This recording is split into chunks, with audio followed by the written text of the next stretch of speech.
The Strangest Secret in the World. Some years ago, the late Nobel Prize-winning Dr. Albert Schweitzer was being interviewed in London, and a reporter asked him, "Doctor, what's wrong with men today?" And the great doctor was silent a moment, and then he said, "Men simply don't think." It's about this that I want to talk with you. We live today in a golden age. This is an era that man has looked forward to, dreamed of, and worked toward for thousands of years. But since it's here, we pretty well take it for granted. We in America are particularly fortunate to live in the richest land that ever existed on the face of the earth, a land of abundant opportunity for everyone. But you know what happens? Well, let's take 100 men who start even at the age of 25. Do you have any idea what will happen to those men by the time they're 65? These 100 men who all start even at the age of 25 believe they're going to be successful. If you ask any one of these men if he wanted to be a success, he'd tell you he did. And you'd notice that he was eager toward life, that there was a certain sparkle to his eye, an erectness to his carriage, and life seemed like a pretty interesting adventure to him. But by the time they're 65, 1 will be rich. 4 will be financially independent. 5 will still be working. 54 will be broke. Now think a moment. Out of the 100, only 5 make the grade. Now why do so many fail? What has happened to the sparkle that was there when they were 25? What's become of the dreams, the hopes, the plans? And why is there such a large disparity between what these men intended to do and what they actually accomplished? When we say about 5% achieve success, we have to define success. And here's the best definition I've ever been able to find. Success is the progressive realization of a worthy ideal. If a man is working toward a predetermined goal and knows where he's going, that man is a success. If he's not doing that, he's a failure. Success is the progressive realization of a worthy ideal.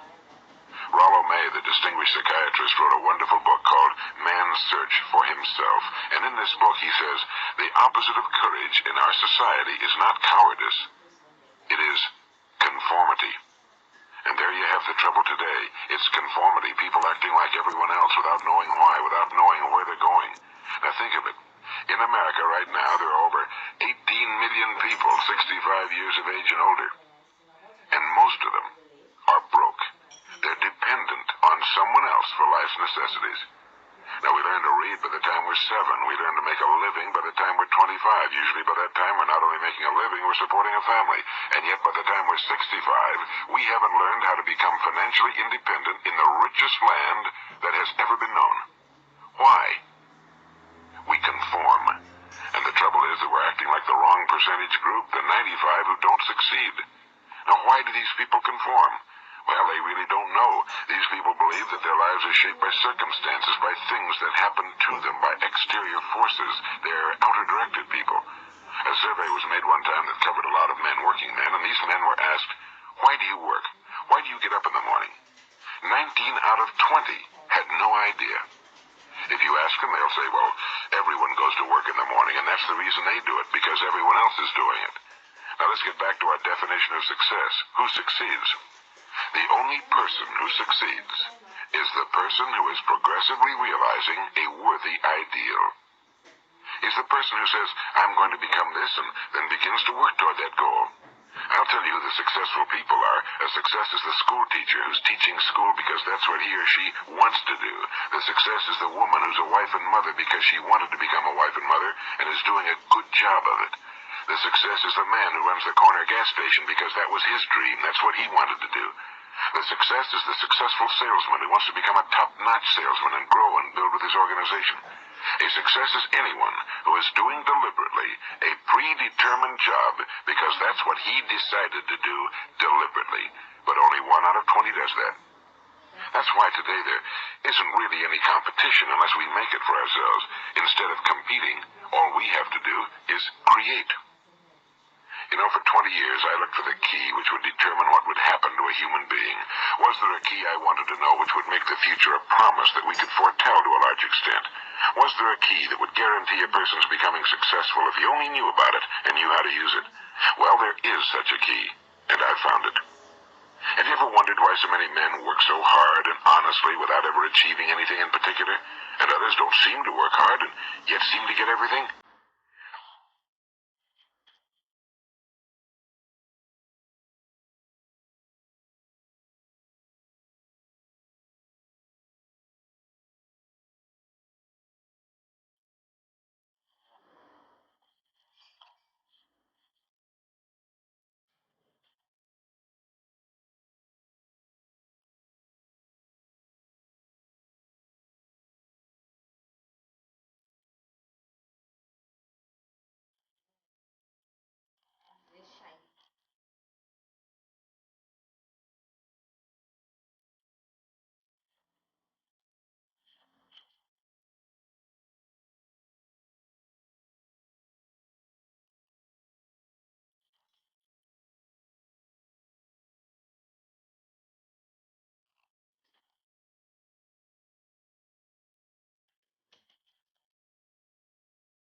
Take the salesman, for example. No other person in the world today with the future of a good salesman.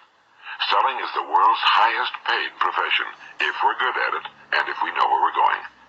Every company needs top-notch salesmen, and they reward those men. The sky's the limit for them. But how many can you find? Someone once said the human race is fixed, not to prevent the strong from winning, but to prevent the weak from losing. The American economy today can be likened to a convoy in time of war. The entire economy is slowed down to protect its weakest link, just as the convoy had to go at the speed that would permit its slowest vessel to remain in formation. That's why it's so easy to make a living today. It takes no particular brains or talent to make a living and support a family today. So we have a plateau of so-called security, if that's what a person's looking for. But we do have to decide how high above this plateau we want to aim. Now let's get back to the strangest secret in the world, the story that I wanted to tell you today. Why do men with goals succeed in life and men without them fail? Well, let me tell you something which, if you really understand it, will alter your life immediately.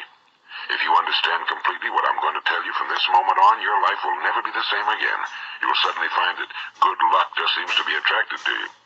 The things you want just seem to fall in line, and from now on you won't have the problems, the worries, the gnawing lump of anxiety that perhaps you've experienced before. Doubt, fear, well, they'll be things of the past. Here's the key to success and the key to failure. We become what we think about. Now let me say that again. We become what we think about. Throughout all history, the great wise men and teachers, philosophers and prophets have disagreed with one another on many different things. It's only on this one point that they are in complete and unanimous agreement. Listen to what Marcus Aurelius, the great Roman emperor, said. A man's life is what his thoughts make of it. Disraeli said this: everything comes if a man will only wait. I brought myself by long meditation to the conviction that a human being with a settled purpose must accomplish it, and that nothing can resist a will that will stake even existence for its fulfillment. Ralph Waldo Emerson said this: a man is what he thinks about all day long. William James said, the greatest discovery of my generation is that human beings can alter their lives by altering their attitudes of mind. And he also said, we need only in cold blood act as if the thing in question were real, and it will become infallibly real by growing into such a connection with life that it will become real. It will become so knit with habit and emotion that our interests in it will be those which characterize belief. He also said, if you only care enough for a result, you will almost certainly attain it. If you wish to be rich, you will be rich. If you wish to be learned, you will be learned. If you wish to be good, you will be good. Only you must then really wish these things and wish them exclusively, and not wish at the same time 100 other incompatible things just as strongly. In the Bible you read in Mark 9:23, if thou canst believe, all things are possible to him that believeth. My old friend Dr. Norman Vincent Peale put it this way: this is one of the greatest laws in the universe. Fervently do I wish I had discovered it as a very young man. It dawned upon me much later in life, and I found it to be one of the greatest, if not my greatest discovery outside of my relationship to God. The great law, briefly and simply stated, is that if you think in negative terms, you will get negative results. If you think in positive terms, you will achieve positive results. That is the simple fact, he went on to say, which is at the basis of an astonishing law of prosperity and success. In 3 words, believe and succeed. William Shakespeare put it this way: our doubts are traitors and make us lose the good we oft might win by fearing to attempt. George Bernard Shaw said, people are always blaming their circumstances for what they are. I don't believe in circumstances. The people who get on in this world are the people who get up and look for the circumstances they want, and if they can't find them, make them. Well, it's pretty apparent, isn't it? And every person who discovered this for a while believed that he was the first one to work it out. We become what we think about. Now, it stands to reason that a person who's thinking about a concrete and worthwhile goal is going to reach it, because that's what he's thinking about, and we become what we think about. Conversely, the man who has no goal, who doesn't know where he's going, and whose thoughts must therefore be thoughts of confusion and anxiety and fear and worry, becomes what he thinks about. His life becomes one of frustration and fear and anxiety and worry. And if he thinks about nothing, he becomes nothing. Now, how does it work?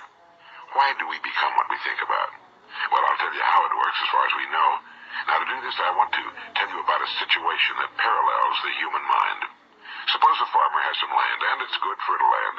Now, the land gives the farmer a choice. He may plant in that land whatever he chooses. The land doesn't care. It's up to the farmer to make the decision. Now, remember, we're comparing the human mind with the land because the mind, like the land, doesn't care what you plant in it. It will return what you plant, but it doesn't care what you plant. Now let's say that the farmer has two seeds in his hand. One is a seed of corn, the other is nightshade, a deadly poison. He digs two little holes in the earth and he plants both seeds, one corn, the other nightshade. He covers up the holes, waters, and takes care of the land, and what will happen? Invariably the land will return what's planted. As it's written in the Bible, as ye sow, so shall ye reap. Now remember, the land doesn't care. It'll return poison in just as wonderful abundance as it will corn. So up come the two plants, one corn, one poison. Now the human mind is far more fertile, far more incredible and mysterious than the land, but it works the same way. It doesn't care what we plant. Success, failure. A concrete, worthwhile goal, or confusion. Misunderstanding, fear, anxiety, and so on. But what we plant, it must return to us. You see, the human mind is the last great unexplored continent on Earth. It contains riches beyond our wildest dreams. It will return anything we want to plant. Now, you might say, well, if that's true, why don't people use their minds more? Well, I think they figured out an answer to that one, too. Our mind comes as standard equipment at birth. It's free, and things that are given to us for nothing we place little value on. Things that we pay money for, we value. The paradox is that exactly the reverse is true. Everything that's really worthwhile in life came to us free. Our minds, our souls, our bodies, our hopes, our dreams, our ambitions, our intelligence, our love of family and children and friends and country, all these priceless possessions are free. But the things that cost us money are actually very cheap and can be replaced at any time. A good man can be completely wiped out and make another fortune. He can do that several times. Even if our home burns down, we can rebuild it. But the things we got for nothing, we can never replace.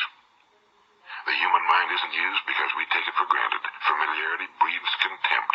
It can do any kind of job we assign to it, but generally speaking, we use it for little jobs instead of big, important ones. Universities have proved that most of us are operating on about 10% or less of our abilities. So decide now, what is it you want? Plant your goal in your mind. It's the most important decision you'll ever make in your entire life. What is it you want? Do you want to be an outstanding salesman? A better worker at your particular job? Do you want to go places in your company? In your community? Do you want to get rich? All you've got to do is plant that seed in your mind, care for it, work steadily toward your goal, and it will become a reality. It not only will, there's no way that it cannot. You see, that's a law like the laws of Sir Isaac Newton, the laws of gravity. If you get on top of a building and jump off, you'll always go down. You'll never go up, and it's the same with all the other laws of nature. They always work. They're inflexible. Think about your goal in a relaxed, positive way. Picture yourself in your mind's eye as having already achieved this goal. See yourself doing the things you will be doing when you've reached your goal. Ours has been called the phenobarbital age, the age of ulcers and nervous breakdowns and tranquilizers. At a time when medical research has raised us to a new plateau of good health and longevity, far too many of us worry ourselves into an early grave, trying to cope with things in our own little personal ways, without learning a few great laws that will take care of everything for us. These things we bring on ourselves through our habitual way of thinking. Every one of us is the sum total of his own thoughts. He is where he is because that's exactly where he really wants to be, whether he'll admit that or not. Each of us must live off the fruit of his thoughts in the future, because what you think today and tomorrow, next month and next year, will mold your life and determine your future. You're guided by your mind. I remember one time I was driving through eastern Arizona and I saw one of those giant earth-moving machines roaring along the road at about 35 miles an hour with what looked like 30 tons of dirt in it. A tremendous, incredible machine. And there was a little man perched way up on top with the wheel in his hands guiding it. And as I drove along, I was struck by the similarity of that machine to the human mind. Just suppose you're sitting at the controls of such a vast source of energy. Are you going to sit back and fold your arms and let it run itself into a ditch? Or are you going to keep both hands firmly on the wheel and control and direct this power to a specific, worthwhile purpose? It's up to you. You're in the driver's seat. You see, the very law that gives us success is a two-edged sword. We must control our thinking. The same rule that can lead a man to a life of success, wealth, happiness, and all the things he ever dreamed of for himself and his family. That very same law can lead him into the gutter. It's all in how he uses it, for good or for bad. This is the strangest secret in the world. Now, why do I say it's strange, and why do I call it a secret? Actually, it isn't a secret at all. It was first promulgated by some of the earliest wise men, and it appears again and again throughout the Bible, but very few people have learned it, understand it. That's why it's strange, and why for some equally strange reason it virtually remains a secret. I believe that you could go out and walk down the main street of your town and ask one man after another what the secret of success is, and you probably wouldn't run into one man in a month who could tell you. Now, this information is enormously valuable to us if we really understand it and apply it. It's valuable to us not only for our own lives, but the lives of those around us, our families, employees, associates, and friends. Life should be an exciting adventure. It should never be a bore. A man should live fully, be alive. He should be glad to get out of bed in the morning. He should be doing a job he likes to do because he does it well. One time I heard Grove Patterson, the great late editor-in-chief of the Toledo Daily Blade, make a speech, and as he concluded his speech, he said something I've never forgotten. He said, "My years in the newspaper business have convinced me of several things. Among them, that people are basically good, and that we came from someplace, and we're going someplace. So we should make our time here an exciting adventure. The architect of the universe didn't build a stairway leading nowhere." And the greatest teacher of all, the carpenter from the plains of Galilee, gave us the secret time and time again. As ye believe, so shall it be done unto you. I've explained the strangest secret in the world and how it works. Now, on this side, I want to explain how you can prove to yourself the enormous returns possible in your own life by putting this secret to a practical test. I want you to make a test that will last 30 days. It isn't going to be easy, but if you'll give it a good try, it will completely change your life for the better. Now, back in the 17th century, Sir Isaac Newton, the English mathematician and natural philosopher, gave us some natural laws of physics which apply as much to human beings as they do to the movement of bodies in the universe. And one of these laws is that for every action, there is an equal and opposite reaction. Simply stated, as it applies to you and me, it means we can achieve nothing without paying the price. The results of your 30-day experiment will be in direct proportion to the effort you put forth. To be a doctor, you must pay the price of long years of difficult study. To be successful in selling, and remember that each of us succeeds to the extent of his ability to sell. Selling our families on our ideas, selling education in schools, selling our children on the advantages of living the good and honest life, selling our associates and employees on the importance of being exceptional people. To, of course, the profession of selling itself. But to be successful in selling our way to the good life, we must be willing to pay the price. Now, what is that price? Well, it's many things. First, it's understanding emotionally, as well as intellectually, that we literally become what we think about, that we must control our thoughts if we're to control our lives. It's understanding fully that as ye sow, so shall ye reap. Second, it's cutting away all fetters from the mind and permitting it to soar as it was divinely designed to do. It's the realization that your limitations are self-imposed and that the opportunities for you today are enormous beyond belief. It's rising above narrow-minded pettiness and prejudice. And third, it's using all your courage to force yourself to think positively on your own problem, to set a definite and clearly defined goal for yourself, to let your marvelous mind think about your goal from all possible angles, to let your imagination speculate freely upon many different possible solutions, to refuse to believe that there are any circumstances sufficiently strong to defeat you in the accomplishment of your purpose, to act promptly and decisively when your course is clear, and to keep constantly aware of the fact that you are, at this moment, standing in the middle of your own acres of diamonds, as Russell Conwell used to point out. And fourth, save at least 10% of every dollar you earn. It's also remembering that no matter what your present job, it has enormous possibilities if you're willing to pay the price. Now let's just go over the important points in the price each of us must pay to achieve the wonderful life that can be ours. It is, of course, worth any price. 1. You will become what you think about. 2. remember the word imagination and let your mind begin to soar. 3. Courage. Concentrate on your goal every day. 4. Save 10% of what you earn. And 5. Action. Ideas are worthless unless we act on them. Now I'll try to outline the 30-day test I want you to make. Keep in mind that you have nothing to lose by making this test and everything you could possibly want to gain.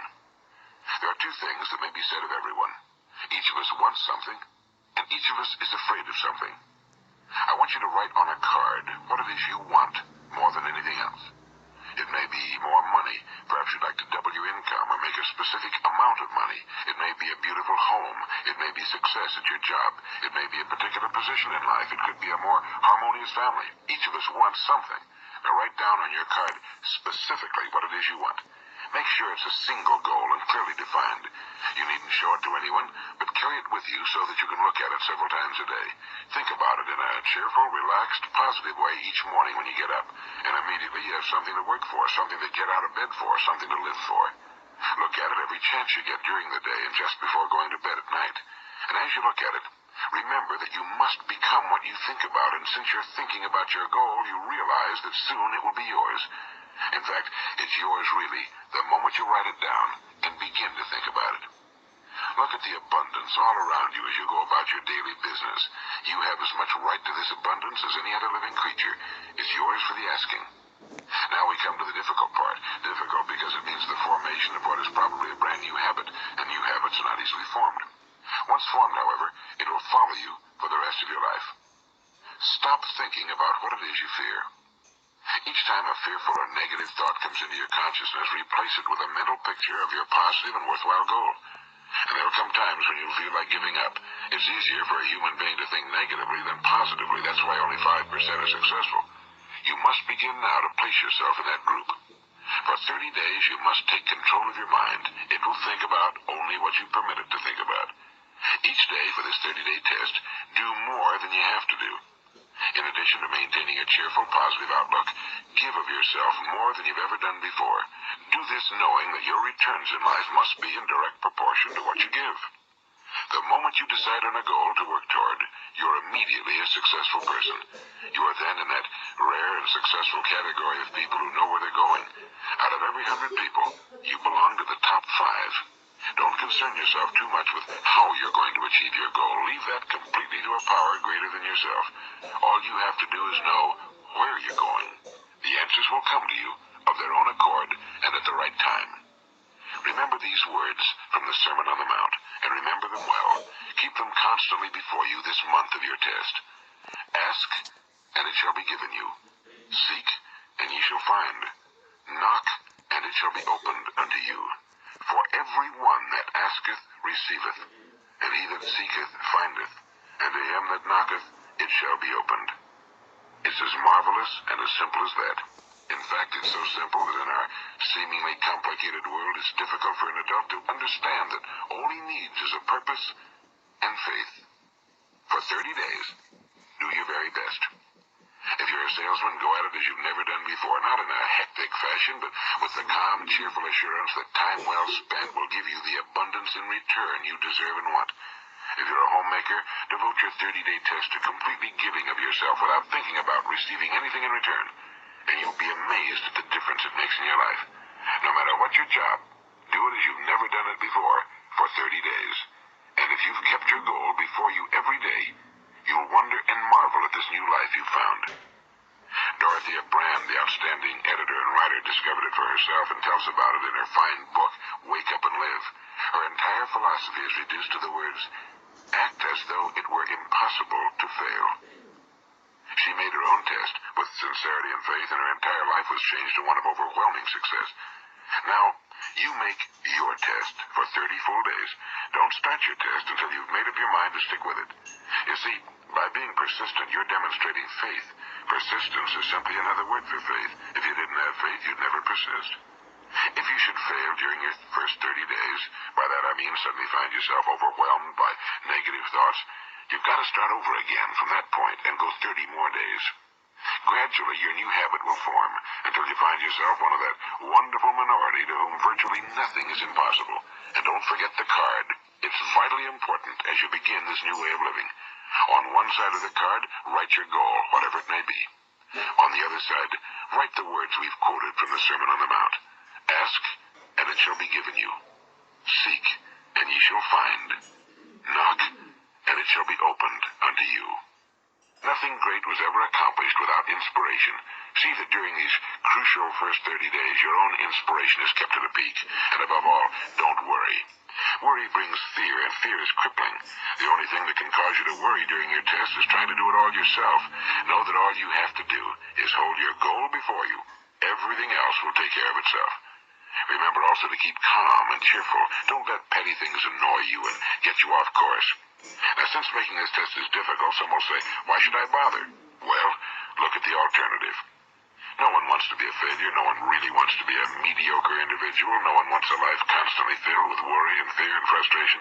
Therefore, remember that you must reap that which you sow. If you sow negative thoughts, your life will be filled with negative things. If you sow positive thoughts, your life will be cheerful, successful, and positive.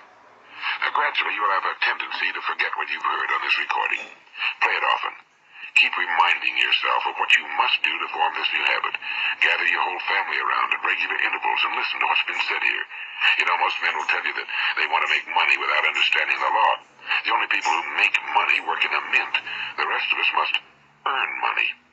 This is what causes those who keep looking for something for nothing or a free ride to fail in life. The only way to earn money is by providing people with services or products which are needed and useful. We exchange our time and our product or service for the other man's money. Therefore, the law is that our financial return will be in direct proportion to our service. Now, success is not the result of making money. Making money is the result of success, and success is in direct proportion to our service. Most people have this law backwards. They believe that you're successful if you earn a lot of money. The truth is that you can only earn money after you're successful. It's like the story of the man who sat in front of the stove and said to it, give me heat, and then I'll add the wood. How many men and women do you know, or do you suppose there are today, who take the same attitude toward life? There are millions. We've got to put the fuel in before we can expect heat. Likewise, we've got to be of service first before we can expect money. Don't concern yourself with the money. Be of service, build, work, dream, create. Do this and you'll find there's no limit to the prosperity and abundance that will come to you. Prosperity, is founded upon a law of mutual exchange. Any person who contributes to prosperity must prosper in turn himself. Sometimes the return will not come from those you serve, but it must come to you from someplace, because that's the law. For every action, there is an equal and opposite reaction. As you go daily through your 30-day test period, remember that your success will always be measured by the quality and quantity of service you render, and money is a yardstick for measuring this service. No man can get rich himself unless he enriches others. Now, there are no exceptions to a law. You can drive down any street in America and from your car estimate the service that's being rendered by the people living on that street. Had you ever thought of this yardstick before? It's interesting. Some, like ministers and priests and other devoted people, measure their returns in the realm of the spiritual, but again, their returns are equal to their service. Once this law is fully understood, any thinking person can tell his own fortune. If he wants more, he must be of more service to those from whom he receives his return. If he wants less, he has only to reduce his service. This is the price you must pay for what you want. If you believe you can enrich yourself by deluding others, you can end only by deluding yourself. It may take some time, but just as surely as you breathe, you'll get back what you put out. Don't ever make the mistake of thinking you can avert this. It's impossible. The prisons and the streets where the lonely walk are filled with people who tried to make new laws just for themselves. We may avoid the laws of man for a while, but there are greater laws that cannot be broken. An outstanding medical doctor recently pointed out 6 steps that will help you realize success. 1. Set yourself a definite goal. 2. Quit running yourself down. 3. Stop thinking of all the reasons why you cannot be successful and instead think of all the reasons why you can. 4. Trace your attitudes back through your childhood and try to discover where you first got the idea you couldn't be successful, if that's the way you've been thinking. 5. Change the image you have of yourself by writing out a description of the person you would like to be. And 6. Act the part of the successful person you have decided to become. The doctor who wrote those words is a noted West Coast psychiatrist, Dr. Dr. David Harold Fink. Do what the experts since the dawn of recorded history have told you you must do. Pay the price by becoming the person you want to become. It's not nearly as difficult as living unsuccessfully. Make your 30-day test, then repeat it again, and each time it will become more a part of you until you'll wonder how you could ever have lived any other way. Live this new way and the floodgates of abundance will open and pour over you more riches than you may have dreamed existed. Money? Yes, lots of it. But what's more important, you'll have peace. You'll be in that wonderful minority who lead calm, cheerful, successful lives. Start today. You have nothing to lose, but you have a whole life to win. This is Earl Nightingale, and thank you.